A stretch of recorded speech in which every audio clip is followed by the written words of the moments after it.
lucunya. Nggak ngerasain kan, nggak punya anak perempuan sih. Nggak. Ustadz Syam juga belum ngerasain, nggak Cukup. punya anak perempuan sih. Cukup ibunya dah. Tapi ini benar ya, ini kejadian nih. Saya juga ngalamin hal kayak gitu nih. Betul. Maksudnya anaknya ini merasa ayahnya itu atau papanya itu milik dia gitu. Nggak mau bersaing sama mamanya. Nah mamanya lama-lama, ih itu kan suami aku gitu. Nah tapi gini nih Bib, nih mohon izin sebelumnya nih ya. Bagaimana nih kalau kita menghadapi orang-orang terdekat kita ya. Kalau sampai dan akhirnya menimbulkan cemburu. Nauzubillah summa nauzubillah. Seperti Rasulullah mungkin dengan istrinya Siti Aisyah radhiyallahu anha dengan anaknya nih. Anaknya kadang-kadang bikin cemburu nih Siti Fatimah radhiyallahu anha sama istrinya. Mohon izin penjelasannya Bib. Fadhal tepuk tangan buat guru kita Habib Muhammad Syahab. Izin Ustaz Syam, Bunda Tuti, Ustadz Fadli. Assalamualaikum warahmatullahi wabarakatuh. Waalaikumsalam warahmatullahi wabarakatuh. Bismillahirrahmanirrahim. Allahumma salli wa sallim ala Sayyidina Muhammadin wa ala ali Sayyidina Muhammad. Artinya cemburu ini sudah disampaikan guru-guru kita, Bunda Tuti, Ustadz Syam. Artinya sesuatu yang romlah, apa? Normal. Ya, romlah. Lumrah. Lumrah. Romlah nama orang, Bib Romlah. Artinya ada kalimat yang bagus, ada yang mengatakan ini perkataan Sayyidina Imam Ali bin Abi Thalib.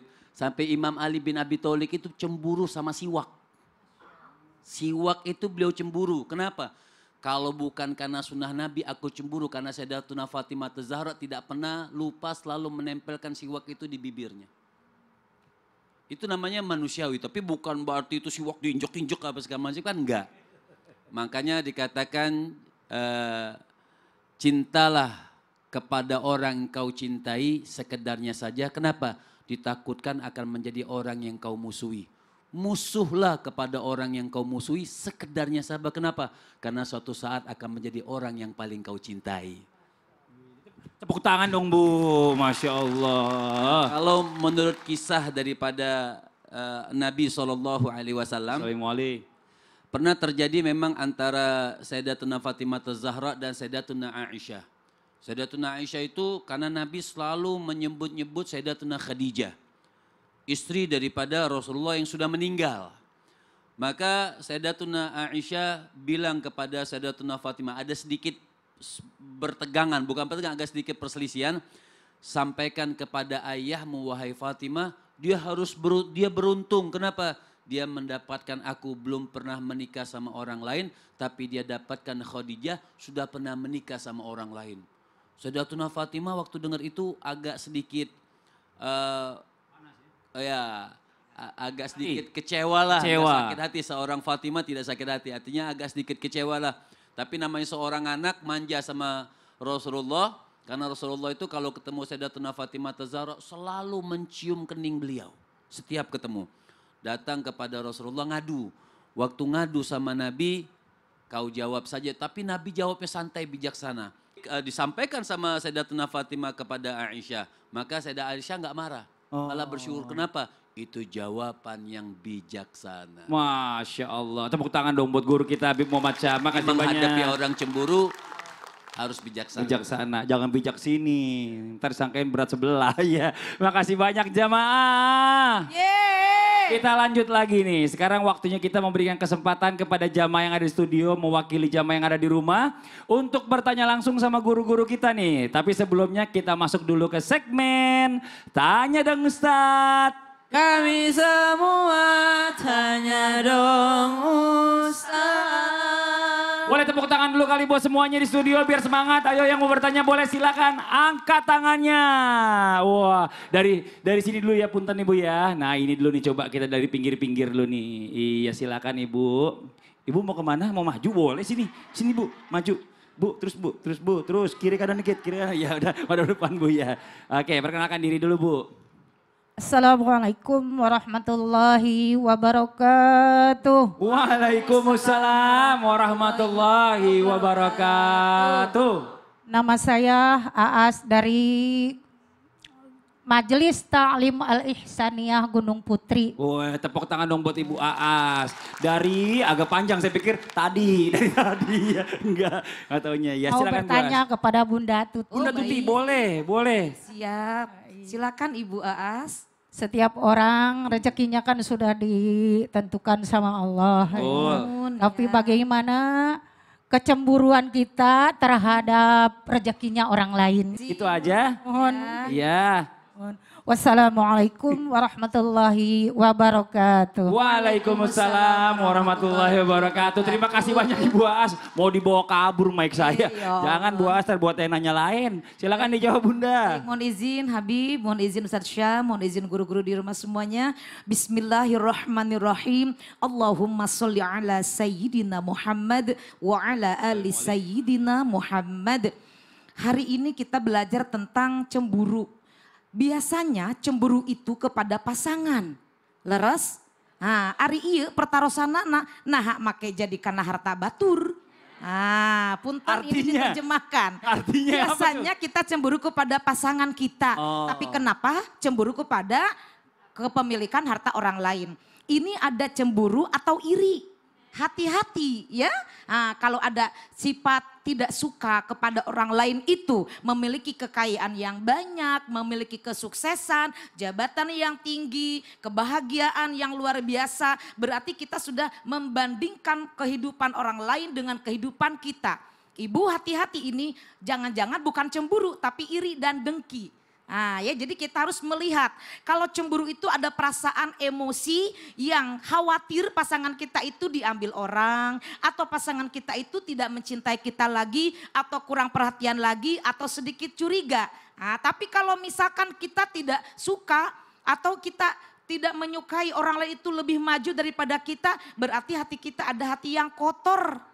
Lagi sakit itu kolbun maridun. Karena kolbun ada 3. Kolbun mayitun, kolbun maridun, kolbun salimun.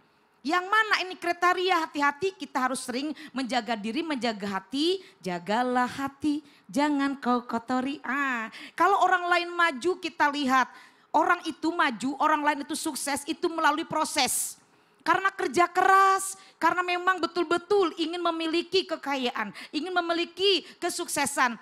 Kadang-kadang kita ini tidak mau bergerak, maunya bermimpi aja, halu gitu ya. Ketika orang lain maju, barulah kita mengungkapkan, berasumsi, dia mah ya bangun natenya, bengharte karena iya, karena itu.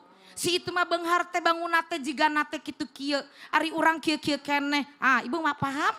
Nah jangan sampai kita itu berasumsi, dia itu kaya karena begini loh. Dia itu kaya karena begini loh, itu jadi curiga, jangan-jangan jadi suudzon. Hati-hati, kalau cemburu itu bisa menimbulkan kita semangat. Wah kalau dia bisa begitu, saya juga bisa. Jadi motivasi. Tapi kalau iri itu penyakit hati kotor itu. Maka kita harus betul-betul berlindung lagi kepada Allah. Ya Allah, rezeki itu sudah ditakar oleh Allah. Manusia itu sejak dalam kandungan ketika ditiupkan ruh oleh Allah, kepada kita sudah ditetapkan ajalnya, rezekinya, jodohnya, kadar bahagia dan sengsaranya. Mungkin orang lain itu kaya, mungkin orang itu lebih hebat daripada kita, ada prosesnya. Atau karena warisan orang tuanya dilanjutkan oleh putra-putrinya. Bisa jadi begitu, jadi kita tidak boleh ada sifat iri, dengki atau cemburu yang berlebihan apalagi kepada orang lain maju dalam masalah harta atau rezeki. Kalau kita diberikan rezeki sedikit, bersyukur yang penting. Jangan suka sedikit rezeki mengeluh. Pengen banyak-banyak tidak mau bekerja. Pengen sukses tapi kita tidak mau bergerak. Tidak mau berproses. Nauzubillah. Itu gak boleh. Ada orang yang curiga sama tetangganya. Siapa? Tahu nggak itu? Tetangga sebelah kita tuh nggak pernah keluar rumah. Tapi beli mobil terus. Jangan-jangan dia ngepet katanya. Mas Padli gak boleh. Jagain nggak taunya tetangganya kerjanya online di rumah. Udah seuzon duluan. Nah itu nggak boleh. Makasih banyak Bunda. Tepuk tangan dong buat Bunda Tuti. Kita ini jadi manusia ini harus husnuzon sama orang. Gak boleh iri sama tetangga yang kita nggak tahu kerjanya ternyata luar biasa. Tidurnya cuma sebentar. Nah ini Masya Allah. Oke, satu lagi kita kasih kesempatan yang mau bertanya. Boleh silakan angkat tangannya. Satu lagi dari sini lagi deh. Nih atasnya nih sekarang nih. Punten Ibu maaf ya.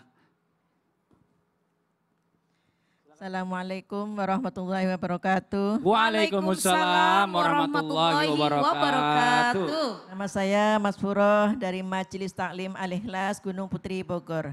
Tepuk tangan dong buat Ibu Mas Puro ya. Silakan Ibu pertanyaannya. Mau bertanya dong dengan Pak Ustadz Syam. Ustadz Syam boleh. Enggak Bu, Mas Puro. Bukan. Bagaimana cara anak yang cemburu menghadapi orang tua yang pilih kasih terhadap saudara-saudaranya? Oh ya Allah. Ibu bertanya sama orang yang tepat. Dia juga suka cemburu sama adik-adiknya. Dia anak pertama, adiknya banyak Bu. Ya itu aja Ibu pertanyaannya. Ya, terima Ya. kasih. Wassalamualaikum warahmatullahi wabarakatuh. Waalaikumsalam warahmatullahi wabarakatuh. Tepuk tangan sekali lagi buat Ibu Mas Puro.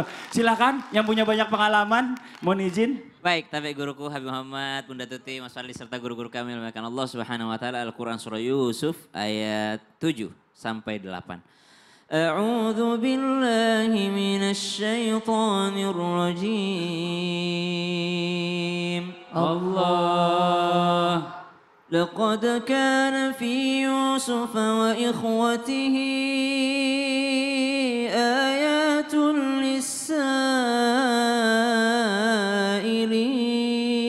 للسائلين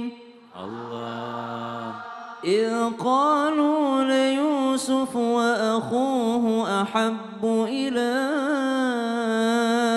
أبينا منا ونحن عصبة إن أبانا لفي ضلال مبين.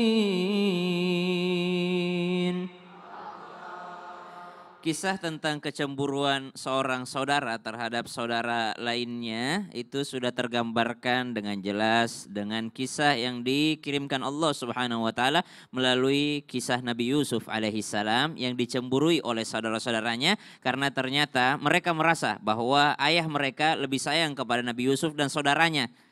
Seibunya Nabi Yusuf yang membuat saudara-saudara yang lainnya merasa cemburu dan iri. Tapi ada kesalahan yang ternyata dilakukan oleh saudara-saudara Nabi Yusuf yang lain ini. Kenapa kesalahannya? Bukan kesalahan karena cemburunya. Tapi yang pertama kesalahan karena suudzonnya kepada ayahnya. Nabi Ayub alaihissalam tidak mungkin pilih kasih. Nabi Allah itu sifat wajibnya ada apa? Ada 4. Sifat wajibnya Nabi Allah itu ada 4. Yang pertama apa? Mestilah Nabi Allah itu seorang siddiq, jujur. Maka sifat mustahilnya enggak mungkin seorang Nabi Allah itu berdusta. Sifat wajibnya Nabi Allah itu tabligh, menyampaikan apa adanya. Apa yang diperintahkan Allah dia sampaikan. Sifat wajibnya seorang Nabi Allah itu adalah fatona, cerdas. Enggak mungkin dia menunjukkan kepada anak-anaknya bahwa dia pilih kasih kepada Nabi Yusuf dibandingkan saudara yang lainnya. Amanah, seorang Nabi Allah itu pastilah seorang amanah, maka tidak mungkin dia mengkhianati anaknya yang lainnya. Cuman anak-anaknya suudzon duluan kepada ayahnya. Maka bagaimana menghadapi orang tua yang kita merasa dia pilih kasih terhadap saudara kita? Yang pertama jangan suudzon dulu, subhanallah. Kadangkala kita mengedepankan suudzon ini kepada orang tua itu yang pertama. Yang kedua kesalahan daripada saudara-saudara Nabi Yusuf alaihissalam ini adalah ketika mereka hendak membunuh saudaranya disebabkan karena kecemburuannya. Padahal nggak tahu apa-apa Nabi Yusuf. Iya. Nabi Yusuf nggak ada salah apa-apa. Kenapa Nabi Yusufnya yang dibuang ke sumur? Iya, sampai Nabi Yakubnya nangis matanya sampai nggak bisa ngelihat. Itu Sampai nggak bisa kisahnya ngelihat. bagus tuh ya Bu ya di Al-Quran tuh kalau Subhanallah. misalnya baca Al-Quran baca juga maknanya. Kadang-kadang tuh memang baru lebih menyentuh ke hati kayaknya gitu ya. Karena Iya, kita jadi subhanallah. ngerti. Kadang-kadang karena pengen anaknya ganteng doang baru baca surah Surah Yusuf. Yusuf. Padahal mah kisahnya luar biasa. Tadi orang kan banyak yang cemburu karena rezeki tetangganya. Siap. Cemburu karena saudaranya kayaknya lebih disayang. Orang tuh harusnya cemburu sama hal yang positif. Katanya Ustadz Syam nih suka berdonasi. Ini banyak yang Amin, cemburu amin, juga. amin. Donasinya kemana biar orang bisa ikutan. Boleh kita cemburu iri kepada kebaikan orang lain. Ah. Di antaranya orang kaya yang rajin untuk membantu orang lain dengan hartanya. Subhanallah. Salah satu sarananya CT Arsa Foundation terus berupaya untuk memutus mata rantai kemiskinan melalui pendidikan yang berkualitas dan juga kesehatan yang optimal. Maka dari itu kami daripada Islam itu Indah mengajak siapapun yang peduli dan ingin turut berkontribusi meringankan beban mereka melalui doa dan juga sedekah terbaiknya dengan cara men-scan kris CT Arsa Foundation yang ada di sini. Oke, tuh dia yang cemburu sama Ustadz Syam suka berdonasi, Mas udah Fadli. tahu kan solusinya. Iya, jadi nggak usah cemburu lagi. Yang penting donasi tepat sasaran tadi ke CT Arsa. Oke, kita masih lanjut lagi ya tentang tema kita pagi hari ini. Yang di rumah jangan kemana-mana dulu, jangan pindah channel, tetap di Islam itu Indah. Jamaah, oh jamaah, alhamdulillah. Lillah.